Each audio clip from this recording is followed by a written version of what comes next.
Yasmin, how are you? Nasılsınız? Teşekkür ederim efendim. What does this name indicate? Bu isim ne gösterir? I see. So he read it as Yasmin, which sounds like a Muslim name. Sanki bir Müslüman isim gibi. Evet, Müslüman isim.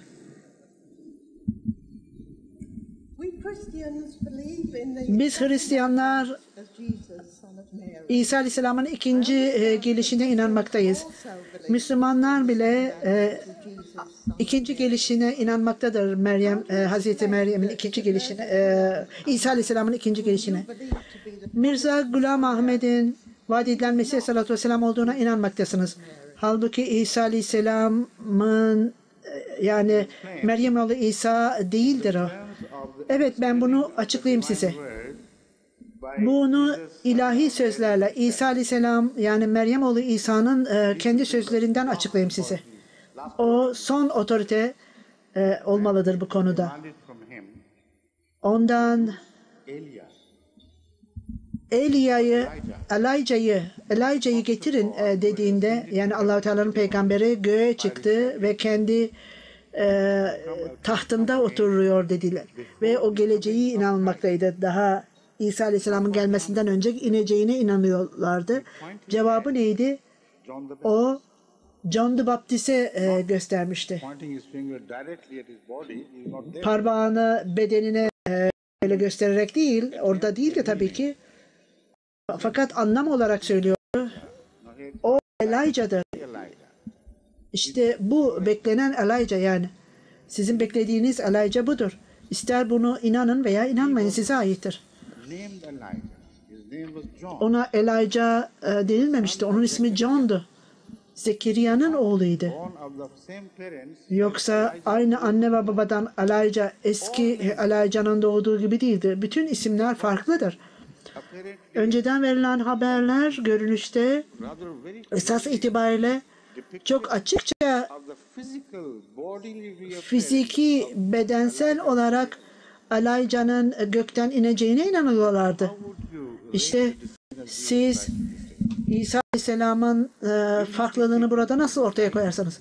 Bu acaba onu John the Baptist yani Yahya'ya rağmen onunla Elijah arasında karar verildiğinde eğer evet doğruydu derseniz o zaman böyle kişinin yani kesin olarak farklı bir isimle farklı bir zaman tarihin zamanında belli bir işle ortaya gelenler bir daha geleceği demek hiçbir zaman beden olarak ortaya çıkacağı demek değildir.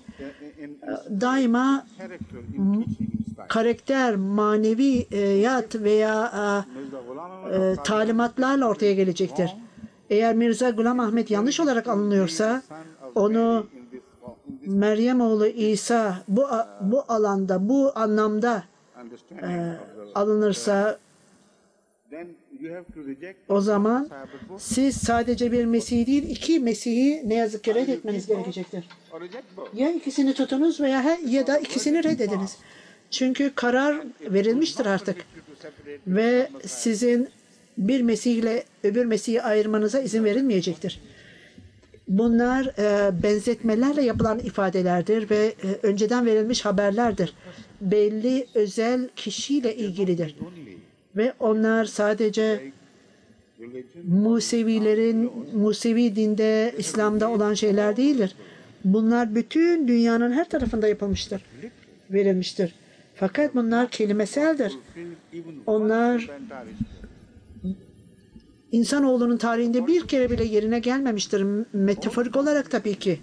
Bütün önceden verilen haberler metaforik olarak gerçekleşmiştir.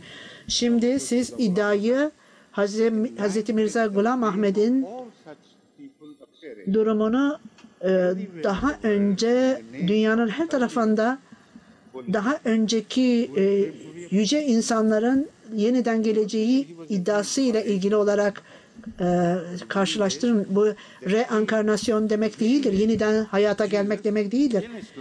İsa Aleyhisselam'ın İslam'da yeniden yaşaması onun aynen daha önceden değiştirdiği davranışları değiştirdiği gibi ve öyle örnekleri İsa Aleyhisselam'ın ortaya koyduğu örnekleri yaptığı gibi. O ne yapmıştı? Daha önceden de söylediğim gibi kılıca, silaha, zorla baskıya vurgulayacağına fedakarlığa, eğer bir kişi yüzünüze vurursa öbür yüzünüzü döndürün demişti ki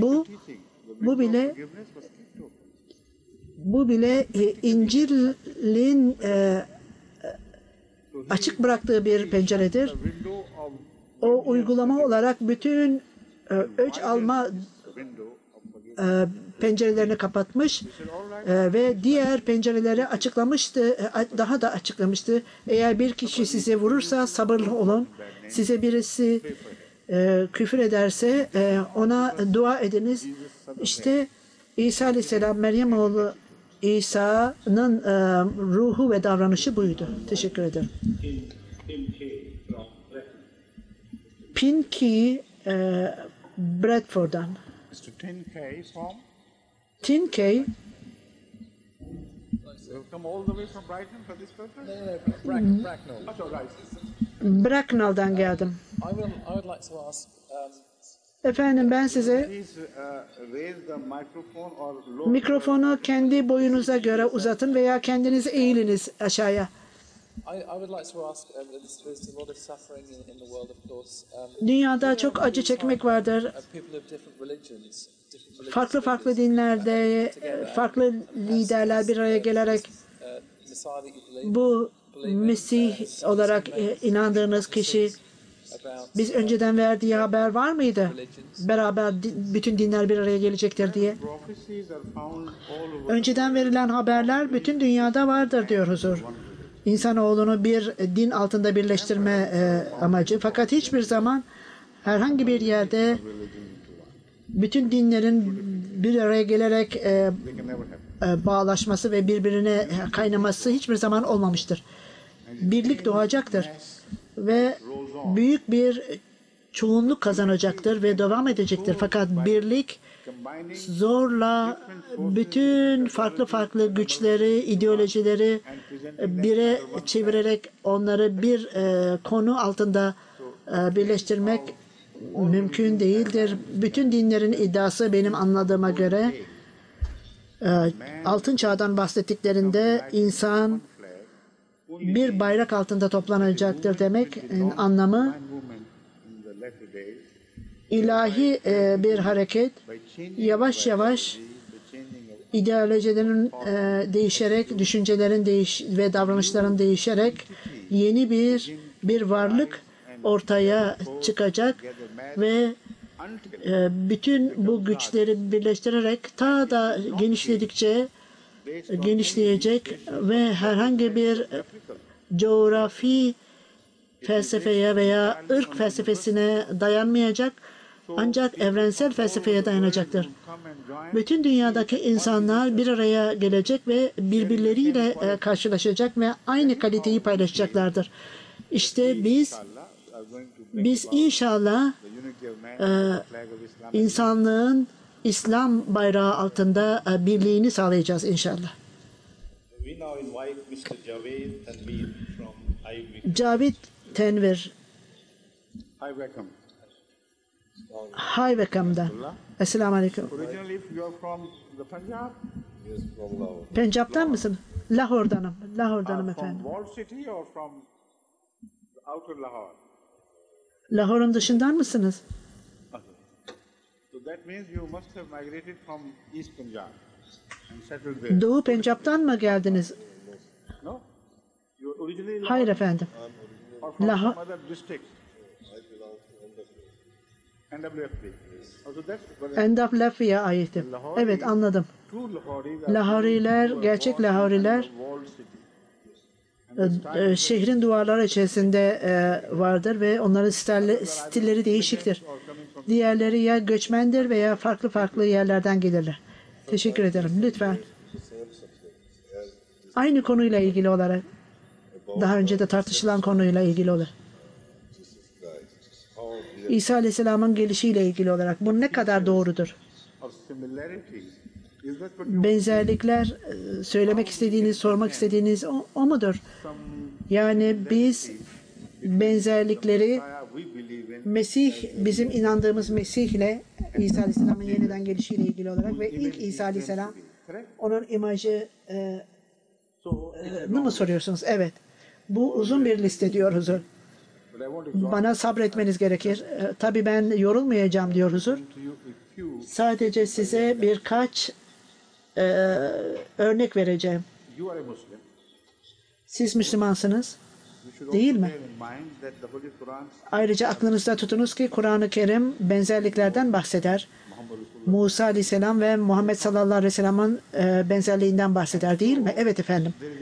İşte burada Hazreti Musa Aleyhisselam'ın benzerliği vardır.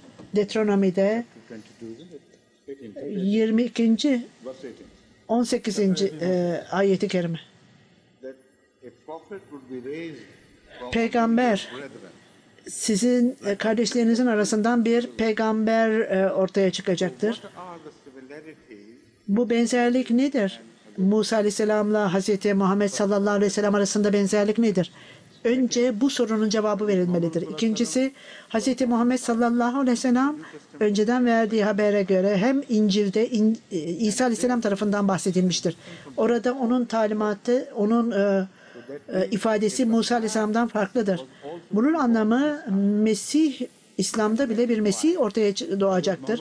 Ve onun içindir ki Resul-i Ekrem sallallahu aleyhi ve sellem devamlı olarak önceden verdiği habere göre benim ümmetimde bile ahir zamanda Mesih ortaya çıkacaktır, gelecektir. Her iki konuyu da birbiriyle bağlarsanız daha iyi anlarsınız. Benzerlikleri daha iyi anlarsınız.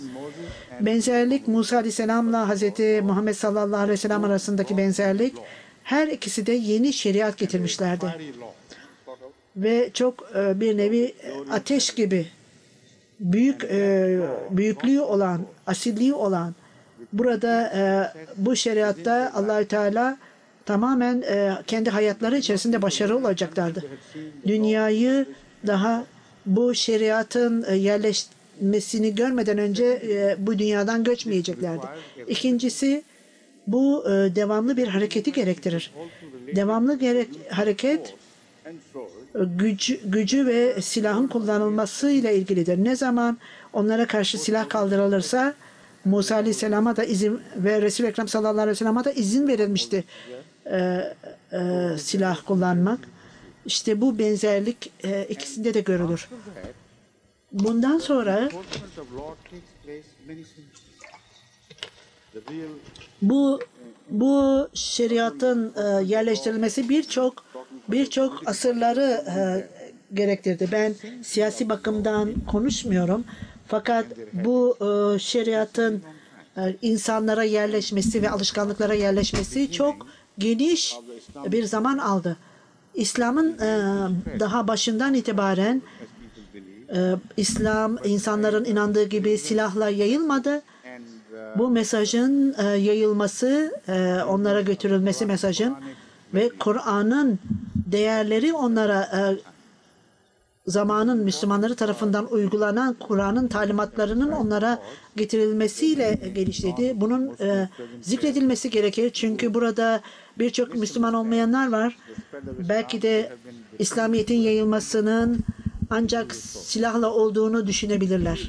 the largest Biliyorsunuz of the Muslims are found Müslümanların büyük çoğunluğu Endonezya'da, Malezya'da ve Çin'de görülmektedir. Tarih bize bildirmektedir ki a single battle was fought for birçok bütün bu ülkelerde birçok savaş bile İslam adına savaşılmadı. İslam burada daha fazla yayıldı. centuries continuously in Müslümanlar birçok asır Hindistan'da hakim oldular. İslam'ın ilerlemesi orada çok azdı, çok yavaştı. remain to be İslam orada yayıldı ama azınlıkta kaldı. 1000 yıl kadar azınlıktaydı. İşte bunu aklınızda tutunuz. İlk mesaj burada çok büyük bir güçle ta ki en yüce seviyesine varıp da İslamiyet'in mesajı dağılıncaya kadar çok büyük dünyanın bilinen ülkelerine yayıldı ve kabul edildi. Ancak bir kısmı batı olan bölgelerde batı duvarlara asılı kaldı ve duvarları orada birazcık içeri girdi ve hemen geri çekildi. Fakat insanların son Bosna gibi şehirlerde biraz kabul etti İslamiyet. Şimdi gelecek olan döneme geçelim. Bu dönemde politika İslam'ın ideolojisiyle birleşti. İslam yayıldıkça Müslüman ülkeler ortaya çıktı ve ne zaman bir ülke dini değerlerle, dini hiyerarşi ile karıştığında hem dinde ve siyasette karışıklık ortaya çıktı. Bu orta çağlarda ancak böyle oldu. Yani İslamiyet'in imajı çarpıtıldı ve doğal ırksal veya sınırsal hareketler başladı. Cihad yanlış anlaşılarak sanki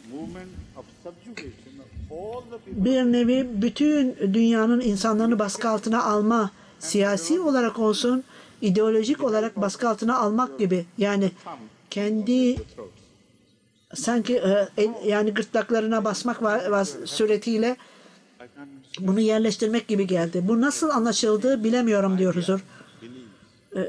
İnançları, fikirleri, başlarınızı kesseniz bile bedenden değiştiremezsiniz. Küçücük bir inancı o baştaki inancı değiştiremezsiniz. Başlarını kesebilirsiniz ama tabii ki siz orada baskı altına alabilirsiniz ama sanki böyle insanların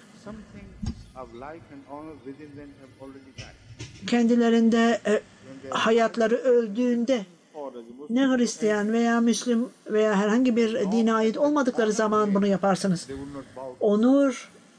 Onurları olduğu sürece silaha boyun eğmezler. Belki tarihin bazı dönemlerinde silah belki başarılı gibi görürsünüz ama isimler değişmiştir, stil değişmiştir.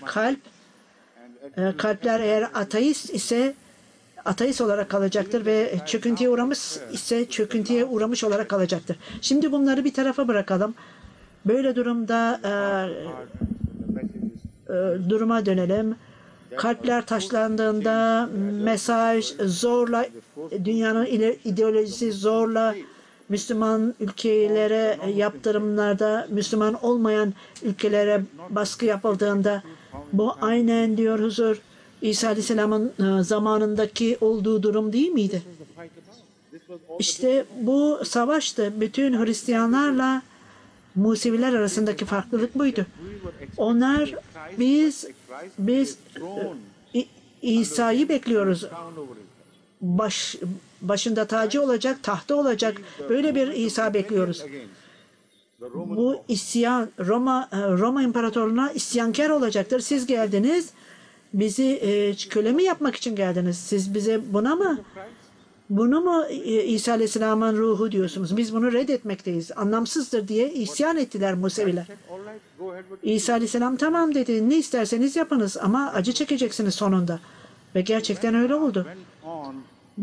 Onlar isyan üzerine isyana gittiler. Din adına başkalarıyla savaştılar ve tamamen ortadan kaldırıldılar, yok oldular. Roma generalleri tarafından. İsa Aleyhisselam'dan sonra 71 yılında. Fakat Hristiyanlığın elinde hiçbir silah yoktu. Gittikçe yayılmaya başladı ve bütün muhalifliğe karşı orada silahlar müminlerin elinden alınarak tamamen baskı altına alanların eline verdi. Buna rağmen yayıldı Hristiyanlık. İşte İsa Aleyhisselam ve onun hareketi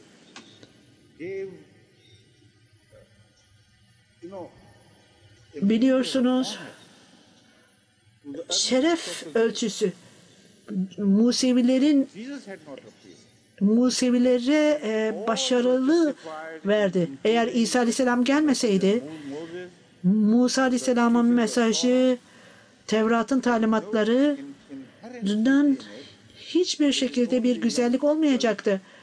Ancak zorla gittiğinde orada bir nevi başarı sağlandı. Yoksa kendisi hiçbir başarı göstermeyecekti. İsa Aleyhisselam'ın yaptığı neydi? Çok rasyonel bir şeydi. İsa Aleyhisselam peki dedi. Ben aynı değerlere bağlı kalacağım. Siz silahı kendi elinize alın dedi. Siz beni ve benim takipçilerimi öldürmeye kalkınız. Ne yaparsanız yapınız biz zafer olacağız dedi. İşte İsa Aleyhisselam'ın bu gerçeğe inanmasıydı. Ve burada büyük ideolojide büyük bir değişiklik ve insanların davranışlarında büyük bir değişiklik getirdi. İlk önce Mirza Sahip bu bakımdan anlaşılmalıdır. Aynı savaş onunla Ortodoks Müslümanlar arasında aynı savaş başlamamış mıydı? Onlar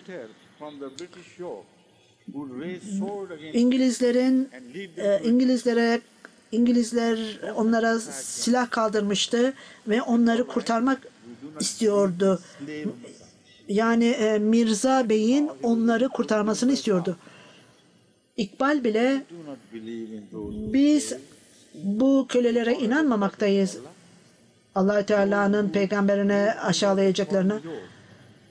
Yabancı buyruk altında kalanlar Allah-u Teala'nın peygamberini kabul etmeye layık değildirler. Aynen İsa Aleyhisselam'a karşı olan delegeler Museviler tarafından da yapılmıştı. İkbal bilmiyorum. Niçin unutmuştum Yusuf'un durumu? Yakup'un oğlu Yusuf. O Allah Teala'nın peygamberiydi ve bütün hayatı yabancının boyunduruğu altında yapılmıştı. O kralın emri altında inanmadığı bir kralı altında görev almıştı.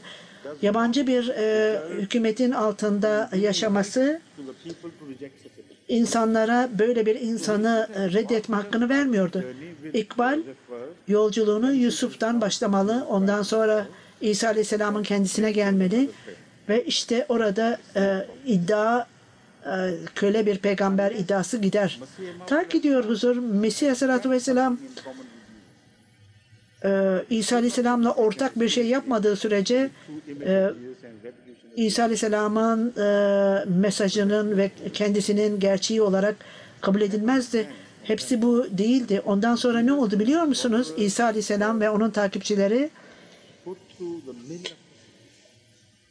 eziyetin çarkından geçtiler. Öyle zalimce idi ki onlar Musevilikten atıldılar ve onların hiçbir hakkı yoktur yaşamaya ta ki İsa Aleyhisselam'ın talimatlarını reddetmedikçe ve ona küfür etmedikçe, onu lanetlemediği sürece yaşamaya hakkı yoktur Musevilerin dediler.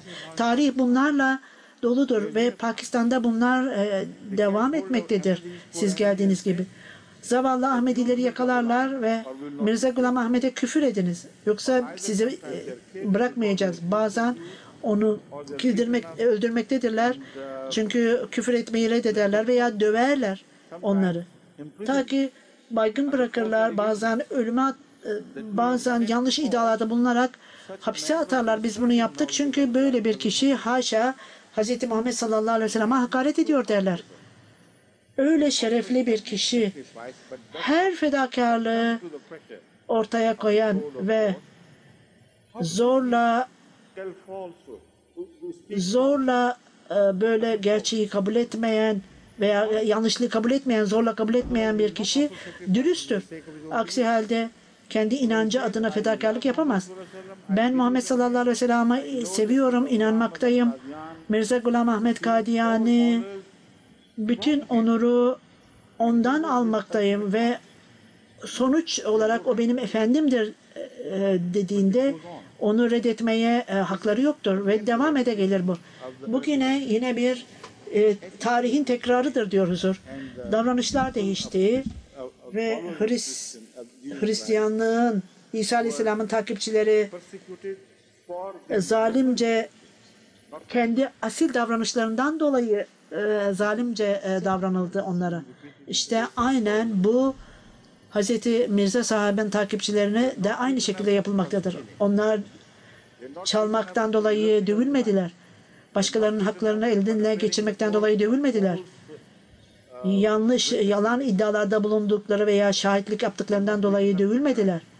Onlar uyuşturucudan dolayı dövülmediler. Onlar kuzeyden bahsediyorum diyor huzur. Onlar dövüldüler, eziyet edildiler, zalimce davrandılar ve ayrıca hapise atıldılar 3 yıldan başlayarak, sonra 1'e düşürüldü. Ne suç biliyor musunuz? Bismillahirrahmanirrahim bulundu onların evinde. O kişinin evinde bulundu ve polis evine baskın yaptı. Bu Bismillahirrahmanirrahim'i aldılar. Polisin ilk sözü ciddi olarak alındı ve hakim tarafından kabul edildi. Bu adamın suçu, biz evine baskı yaptığımızda onu aradık, onun mallarına baktık ve Bismillahirrahmanirrahim'i bulduk orada. Bunun anlamı Allah-u Teala'nın adıyla demektir. En esirgeyen ve bağışlayan Allah-u Teala adıyla bulduk. Bu ne kadar acıdır değil mi? İşte bugünkü Ahmedilerin suçu budur. İsa Aleyhisselam'ın dönemine getirdiniz. Aynen aynı şekilde görürsünüz.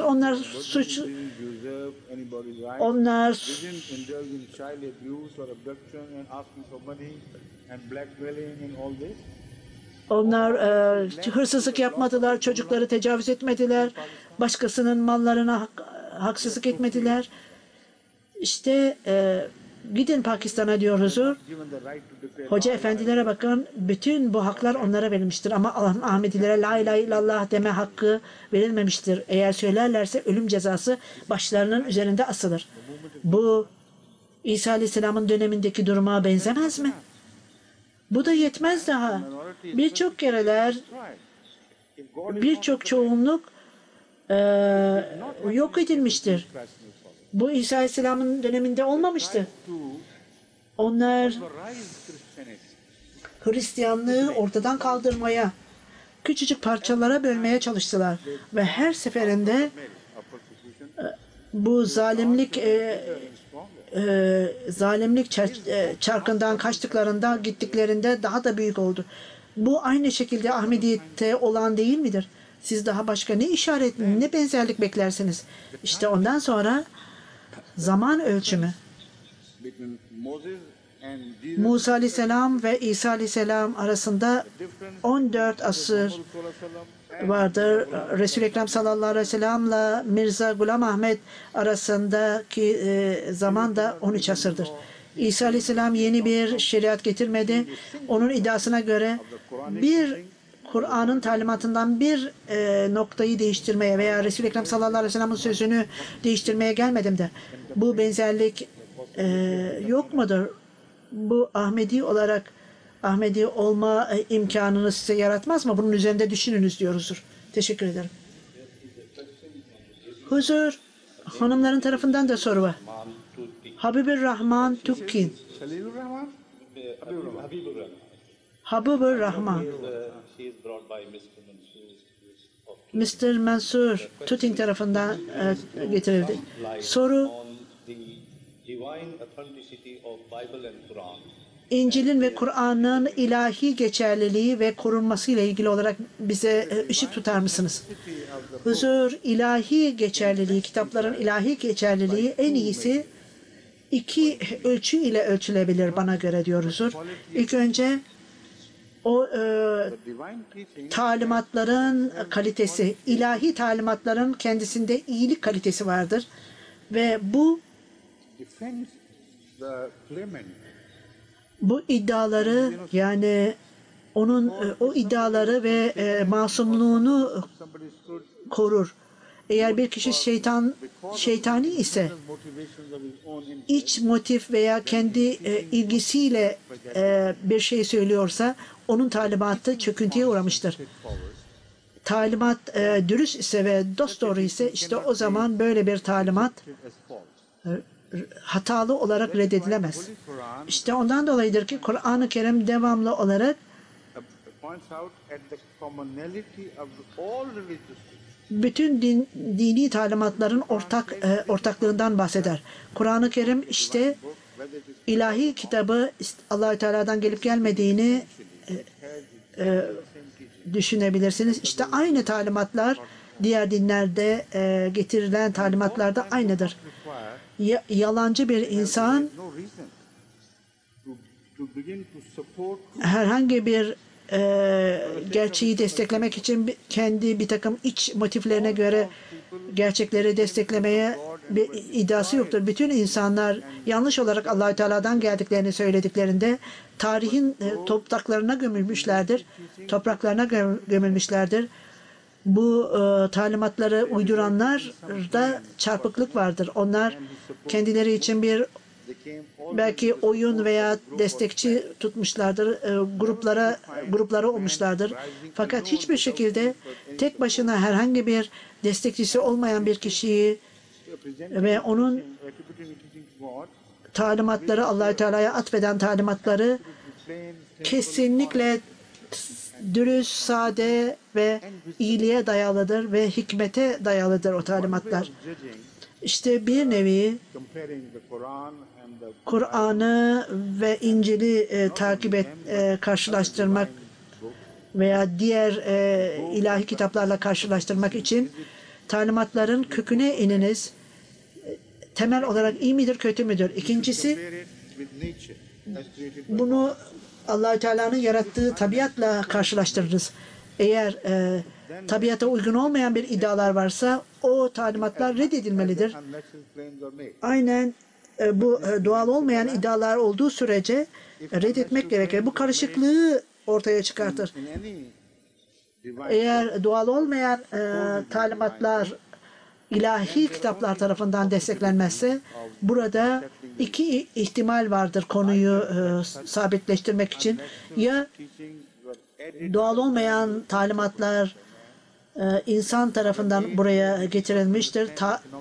Belki o dönemde doğayı anlayamamış ve bir takım şeyleri talimatlara atfederek belki de insanların başka anlamlarda dikkatlerini çekmek istemişlerdir. Çünkü bu sefer o zamanlarda doğanın nasıl çalıştığıyla ilgili olarak yanlış iddialar güya insanı sözde dine çeker.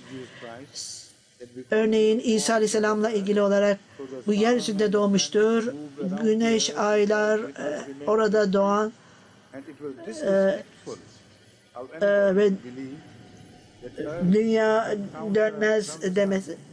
Eğer dünya güneşin etrafında dönüyor deseler bu saygısızlıktır.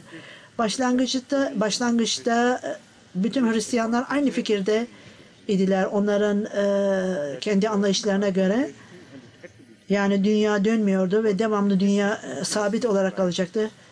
Çünkü İsa Aleyhisselam'a saygısızdı. Yani kendisi başka şeyin etrafında dolaşan bir dünyada doğması saygısızlık idi.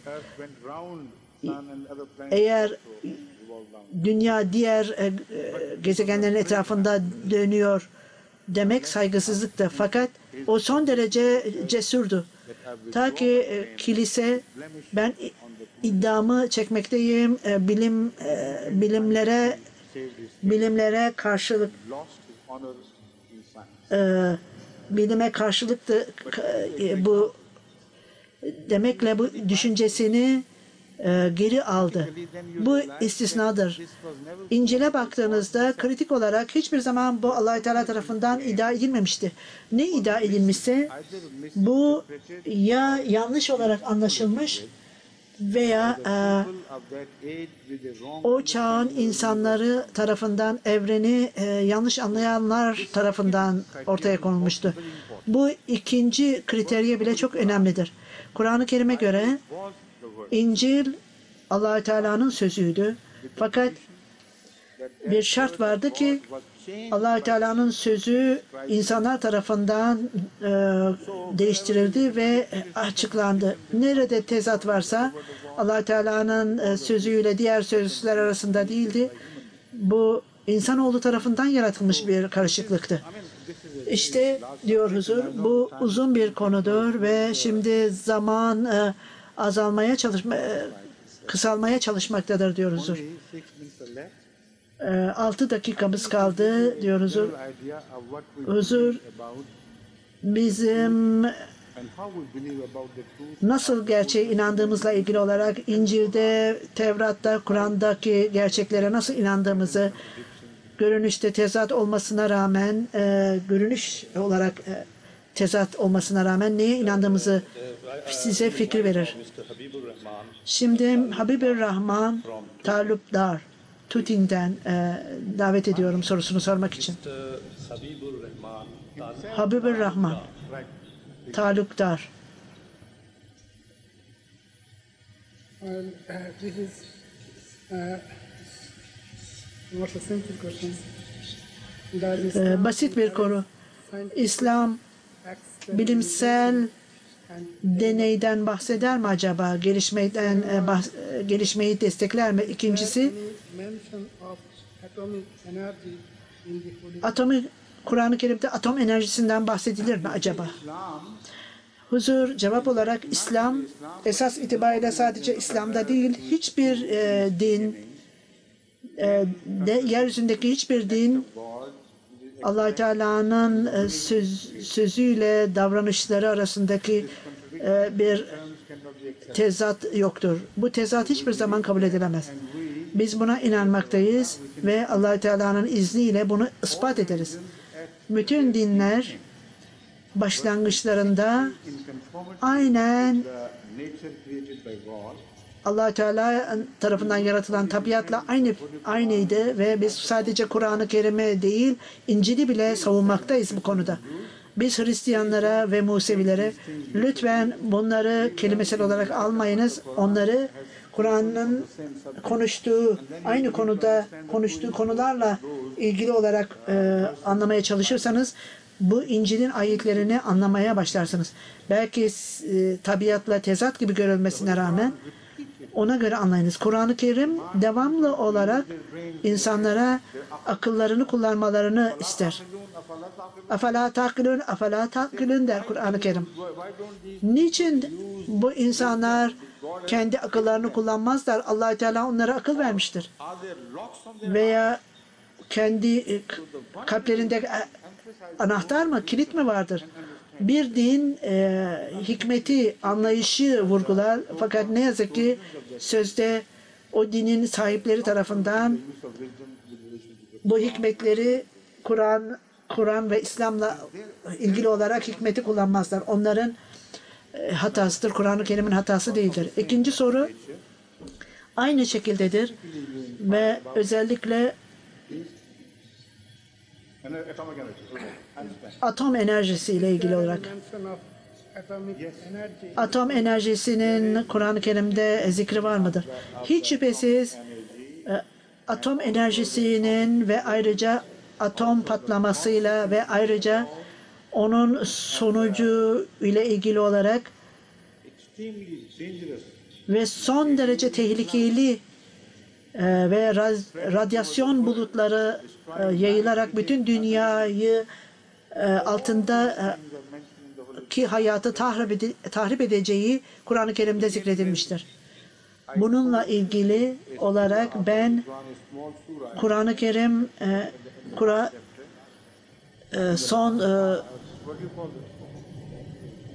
son Kur'an-ı Kerim'in 30. suresiyle ilgili olarak Humaze suresinden bahsediyorum. Euzubillahimineşşeytanirracim. Bismillahirrahmanirrahim. Velul likulli humazatin lumazatinillezî cema malum ve addada yasabu enne malehu aklada kalla leyumbazanne fil hutamati ve ma adrake mal hutama narullahil muqadatullati tattali'u alal af'ida innaha alayhim musadatun fi amadin mumaddada. Leaving the first part for a while. İlk bölümü bir tarafa yana bırakalım diyoruz zaman darlığı dolayısıyla. Şu insanlardan bahsedilmiş ve biz Thrown into onları smallest particle. küçük parçacıklara atacağız. Burada size ne zikredilir? Otomate.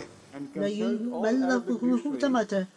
Arapça lügatlara bakınız. Hutama the particle which does not küçük küçük parçacıkları olan aided eye, kişi onu kendi gözüyle göremez veya aided eye only when it passes onu through çıplak gözle göremez. Ancak ışık floating in the air. Not otherwise. ışığa baktığımızda küçük parçacıkları havada asılmış görürsünüz.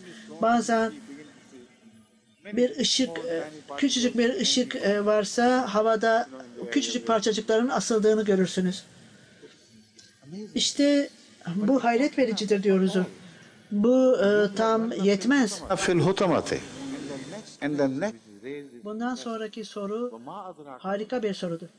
Vama adraka mal hutumat. Can we make you Yeryüzünde olan bir kişi hutumanın ne olduğunu ne anlayabilir? Bu daha henüz anlama zamanı gelmemiştir. Zaman gelecektir ve insanlar atomun ne olduğunu bileceklerdir ve ne yaptığını bilecekler. Ma adraka mal hutama narullahil muqadatullati. We are talking of the fire of God. Bizler Allah-u Teala'nın ateşinden bahsediyoruz ve bu Built. It will be built within this small particle. bu küçücük parçacıklarda olacaktır. Alal af'ida. Tattabi'u alel A arş. strange fire it would Bu öyle bir tuhaf ateştir ki bedeni yakmadan önce Directly at the hearts. direkt olarak kalbe işleyecektir. Make them cease. Ve orada o kalbin işini bitirecektir. alayhim musadatun. This fire within Bu that ateş, hutama o hutumatta olan ateş, alev, or locked up for them onlar için in fi amadin mumaddada. fi amadedim muaddedet. Amad demek bir But mumaddada means which is Look like a pillar after stretching. sanki böyle uzayan bir Ever happen to see sütun gibidir. the Huzur picture of atom, acaba bir atomun radioactive substance? şeklini radyoaktif patlamak üzere olan radyoaktifi gördünüz mü? Hiç şüphesiz diyoruzdur. Bilim adamları bunu bir nevi böyle uzayan, sanki yana doğru uzayan Beyond its ve original size in the kendi orijinal things şeklinden daha ki patlayıncaya kadar genişlediğini söyler. Bu atom ve atom bombasının ifadesi burada bundan başka bir şey bekleyebilir misiniz? Atom bombasının fikrini daha o zaman yoktu. Onun içindir ki ben araştırdım ve daha önceki müfessirlerin yaptıklarını araştırdım ve hiç bulamadım. Tamamen onlar başarısızlığa uğramışlardı. Söyledikleri belki de bu cehennemin bir taşıdır dediler ama tabii ki bu dünyada değil dediler. Kur'an-ı Kerim Kariya'dan bahseder. terrorizing sound. Öyle bir terör yaratan sestir ki her tarafı tahrip eder. Öyle bir büyük dalgadır ki bu. Referring to this verse, Bu ayeti kerimeye döndüğünüzde hiçbir zaman bir ateşi gördünüz mü? İlk önce yakmayan fakat direkt olarak touching daha ateş dalgası bedene değmeden direkt olarak kalbe inen varsa bunu bilmiyorsanız Hiroşima'nın tarihini okuyunuz ve bilim adamlarına söyleyiniz, sorunuz. shock waves Atom bombası şok dalgaları yaratır. Ayrıca ısı dalgaları da yaratır. Şok dalgaları daha hızlı, ısı dalgasından daha hızlı hareket eder ve diğer radyasyonun diğer şekillerini arkada bırakır. Bu şok dalgası insanlara ulaşır. Derhal kalpler orada bu büyük şok altında etkilenir. Aynen mikrodalga gibi. Eğer bir kişi mikrodalgası geçtiğinde kalbi derhal durur. İşte Kur'an-ı Kerim bu ateşin şeklini açıklar ve kendi kalplerde görünmeyen küçücük parçacıkları ve o patladığında kalplere işlediğini ve kalpleri tahrip ettiğini söyler. Bu atom patlamasının sonucu daha da açıklanarak Duhan suresinde açıklanır. Bunun anlamı bulut demektir veya sis demektir. Zaman gelecek bu duman hareket edecek ve yeryüzünde hareket edecektir ve ölümü getirecek ve tahribatı getirecektir. Ve hiç kimse bundan kaçamayacaktır, bunun tahribatından ve bu duman her tarafa yayılacaktır. Bu ifadeyi okuduğunuzda atom radyasyonunun bulunması, bulutlar vasıtasıyla yayılması, tahribat yaratması, neyi önüne gelirse tahrip etmesi, kendi gözlerinizle bugün görmektesiniz. Eğer bunu göremezseniz anlayamazsınız. Kur'an-ı Kerim öyle geçmişin bir kitabı değildir. Bu yaşayan bir kitaptır ve özellikle bütün önemli olaylardan ve insanoğlunun buluşlarından, bu çağın buluşlarından bahseder. Hatta Allah-u Teala'nın yaratıklarını genler ve karakterler vasıtasıyla değiştirmesinden bile bahsedilir Kur'an-ı Kerim'de. Yeter mi bu? Teşekkür ederim.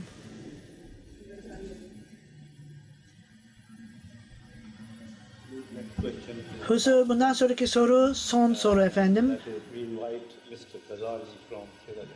Kazali, Sierra Leone'dan, Afrika'dan.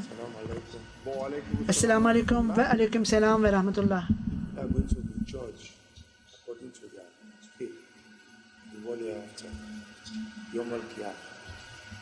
Öldükten sonra kıyamette biz hesaba geçirecektir. Şimdi ölürsem acı içerisinde kıyamet gününde cennette mi cehennemde mi olacağım?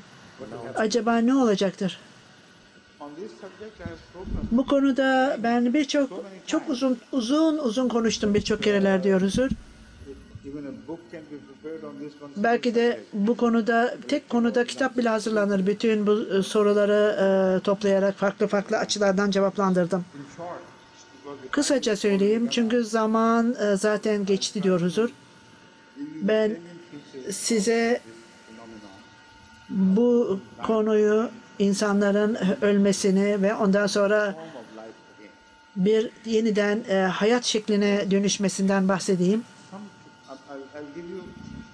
Size diyor huzur, inancımızdan bazılarından bahsedeceğim.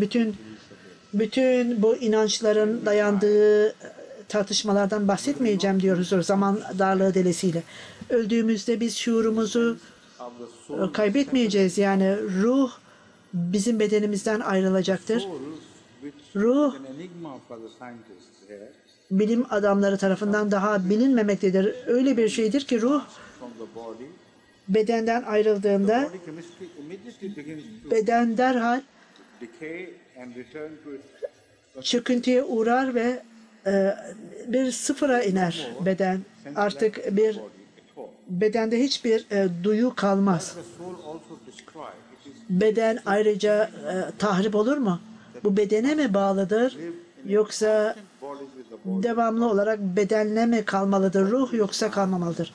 İslamiyet'e göre diğer hayvanların durumunda bu doğrudur. Beden öldüğünde Onların ruhu bile ölmektedir ve hayat bile ölmektedir. Hayat öldüğünde ruh sadece insanlarla ilgili olarak bahsedilmiştir. Hayvanlarla ilgili olarak ruh bahsedilmemiştir. Hayat öldüğünde beden ölür ve bedenin ölmesi de aynı şey. Fakat bu hayvanlardadır. İnsanlarla ilgili olarak ruh kelimesi kullanılır. Bu öyle bir şeydir ki bağımsız bir varlıktır. Manevi bir şekildir ki ayrıldıktan sonra bile bedenden yaşar. Bunun şeklini biz bilememekteyiz. Fakat en azından bilim adamlarının bildiğine göre enerji yığını vardır. Enerji yığını yaşayabilir ve yaşar. Daha önceden bu buluş bulunmadan önce fikir, ruha inanma inancı vardı. Fakat şimdiki iddialarına göre buluştan sonra bir nevi insan enerjisi organize edilmiş insan enerjisi fiziki varlıktan ayrılmaktadır. İlk yerde bu böyle ola gelmektedir. Onda bir şuur vardır. Şuurludur o. Allah-u Teala'nın önüne çıktığınızda orada hesaba çekileceksiniz ve ondan sonra bilemektesiniz ki hangi yöne doğru gideceksiniz, bunun farkına olacaksınız. Daha da ruhun gelişmesi çok uzun bir zamanı gerekecektir. Uzun bir dönemdir ki bu belki de beden ki o ruhtan bir beden oluşacaktır ki ruh o bedenden sanki yaratılacaktır. Orada bir ayrıcalık yapılacaktır o varlıkta. Bir merkez, düşünce merkezi, varlık, varlık o ruhun etrafında karşılaştırma olarak fiziki olarak düşünülebilir. Fakat bu fiziki değildir. Bu bir nevi bir derecedir. Allahü Teala sonuç olarak ruhun hassaslaştırmasına kadardır. Her şey küçük bir seviyede olanlar esas itibariyle Allah-u Teala'nın manevi varlığını farklı bir şekilde olan varlığını düşünemezler. Düşünemezler çünkü bu vardır. Onun sözleriyle Allah-u Teala'nın işiyle ispat edilir. Bunun ötesinde bir şeyi düşünemezsiniz. Fakat ruhla ilgili olarak burada bir deneyimimiz vardır ki bizi bir nevi ölümümüzden sonra ortaya çıkaracaktır bu düşünce, bu varlık. Bu iki şekilde anlatılabilir. Rüyalar vasıtasıyla rüyalarda öyle şeyler olur ki sanki gerçek gibi ortaya çıkar. Fakat bu günlük deneyimimizlerde duvarın içerisinde yürürüz. Geçmişte bir şey görürüz. Sanki hiç ölenleri görürüz rüyamızda. Onlarla konuşuruz ve ziyaret etmediğimiz ülkeleri görürüz ve sanki bu gerçekten oluyormuş gibidir. Burada fiziki olarak hiçbir şey yaratılmamıştır fakat buna rağmen aynen onun gibi ruha bir şeyler ola gelmektedir. İşte bu oluş bizim rüyalarımızdan daha gerçektir. İşte ruhun aynı değil fakat benzer kalitesi olacaktır. Bizim yeni varlığımızla, kendi rüyalarımızda olan varlığımızla aynı olacaktır. Mesih Aleyhisselatü Vesselam'a göre Ahmediye cemaatinin kurucusu çok büyük bir Philosophy of the Teaching of Islam adlı kitabında bu konuyu daha da ileriye götürmüş ve bize hatırlatmada bulunarak bu sadece bir rüya değildir, rüyanın varlığı değildir demiştir. yeni bir yaratık ortaya çıkacaktır o temelden.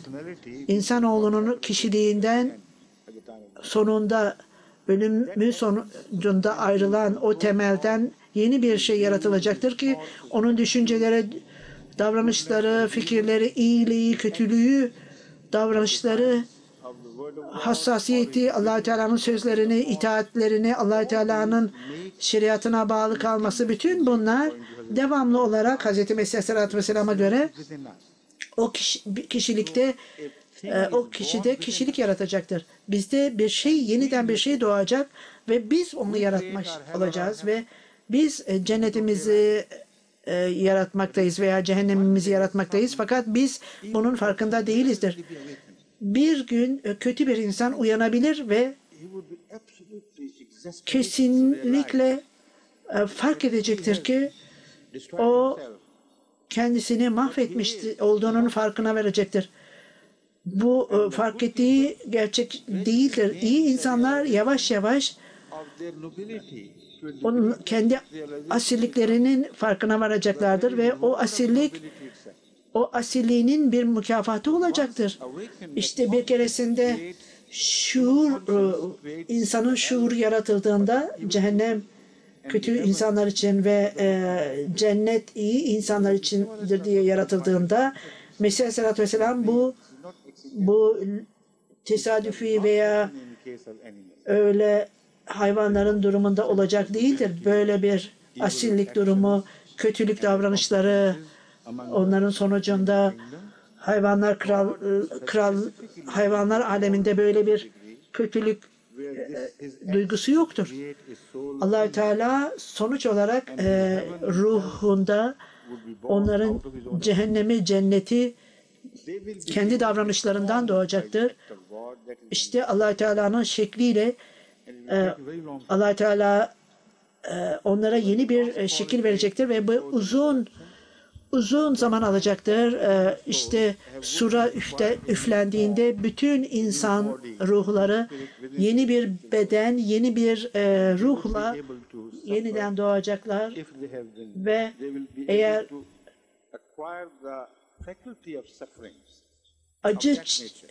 acının farkına varacaktır. Bu fiziki buradaki ateşe benzemeyecek. Farklı bir ateş olacaktır. Belki diyoruz son derece pişmanlık, utanç duygusu olacaktır. Veya son derece kendi suçlarımızın ortaya konulmasından dolayı utanç duygusu duyulacaktır. Kısaca bunu söylüyorum diyoruz. Bize ne olacaktır başka ölümümüzden sonra? Biz burada yaşarken bizde sağlıklı bir ruh yaratmaya çalışalım ve eğer bizde bu olduğu sürece sonunda diyoruz, daha önceki soran kişiyi söyleyeyim, eğer temiz bir kalple gidersek böyle bir temiz kalp cehennemden kurtulacaktır. Hazreti Mesih Aleyhisselatü Vesselam'ın sözleriyle पर आग से वो सब बचाए जाएंगे जो कि रखते हैं खुदाए जुल अजाइब से प्यार। tabii ateş vardır hiç şüphesiz. Fakat bütün insanlar, bu ateşten kurtulacak olan insanlar, kalplerinde gerçek Allah-u Teala'nın sevgisi olanlar kurtulacaktır. İşte kalbin temizliğiyle Allah-u Teala sevgisi, her ikisi de aynıdır. Allah-u Teala